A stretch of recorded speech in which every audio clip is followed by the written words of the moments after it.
As her Alzheimer's got worse, my tia Chani retreated behind her apartment's locked doors and white curtains, sold her car, disconnected her phone. To keep out the thieves, she said, by which she likely meant us, her family.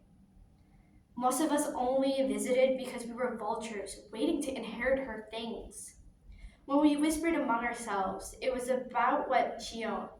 Paintings worth a cahoon, sculptures by dead artists, jewelry that Dictator Droholi's nephew, who married her by force, had bought to chain her. For some reason, my tia Chani always listened to me, and the relatives pushed me forward like an offering. For whatever reason, my name she remembered. I have had 3 great-grandparents that have had Alzheimer's. 2 of them were Hispanic. The Alzheimer's Association explains that Hispanics are 1.5 times more likely than whites to have dementia. This is due to the lack of research that has been done, as most of them feel as if they will be used like they are within the workforce. Alzheimer's exacerbates the social and economic struggles that these Latinos families face. Due to the lack of resources, they are unlikely to get the help they need to take care of their family, so they end up not doing the research as it is not worth it to them. The short story is from The Rock Eaters by Brenda Prose. Because Los Abuelos are already battling their minds, they do not need to fight a translator. The Great Escape. She kept forgetting where she put her keys, changing the locks, then finding the original keys. She had a metal gate outside her front door, chains around the joints, bars of the windows, even a grate on the trash chute.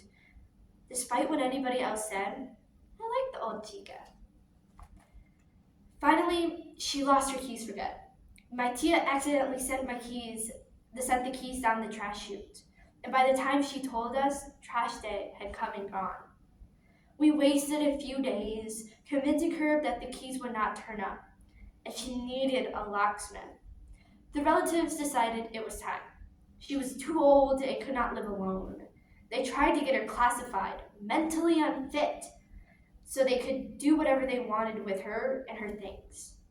I was against it. I begged her to come out. She said, "This apartment is like a seashell. Inside, I can see the balcony over the other houses. I can bear the sea. I saw the revolution flooding down these streets 50 years ago. Outside, there's just the Boulevard Avenue. Cars that won't stop for me to cross, the orange shell of the apartment complex. And everyone who cares about me is right here." She stomped her age-gnarled feet on the floor. But there was no one inside with her.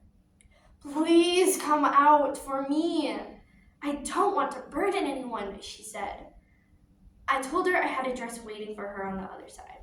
I said, "Wouldn't you like to see all those people watch you walk in looking better than ever?"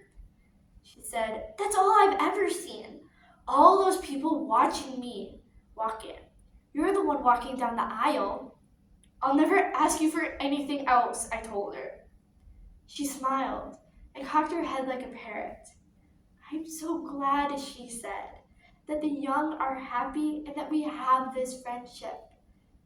But my wedding day was the saddest day of my life."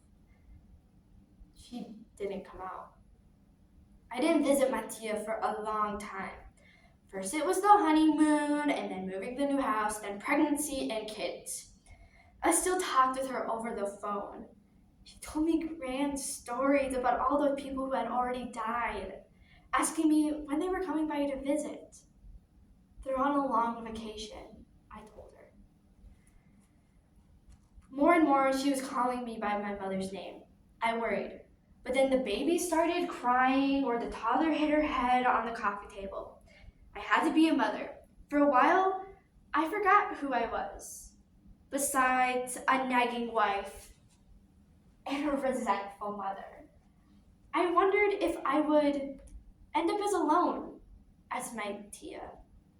She grew skinny, hair paling to bone white, her skin sagging off her skull in delicate folds, heavy with all those years of being a mirror for others' desires. She was so weak. One morning, I found her passed out by the iron gate. I thought she was dead. I felt guilt hanging over me for letting her pass alone. But when I reached through the gate, her eyes opened. She said my name for the first time in months. "I'm so glad you come," she said. "I'm so embarrassed. I must have drunk too much with all my friends." And then she was back to being in the 1960s again. That night, I packed the bag. I slept on the cushions on the outermost gates. My husband brought me food. He tried keys on the locks when she wasn't looking. "You're not helping," I said. "She's only ever going to come out on her own volition." He said, "I know you feel like you have to do this, but I am ready for you to return to being you whenever you are. Come home. You don't need this." I pushed him away. I had married. I had borne the children. I had been diligent. What would I be at the end of my life?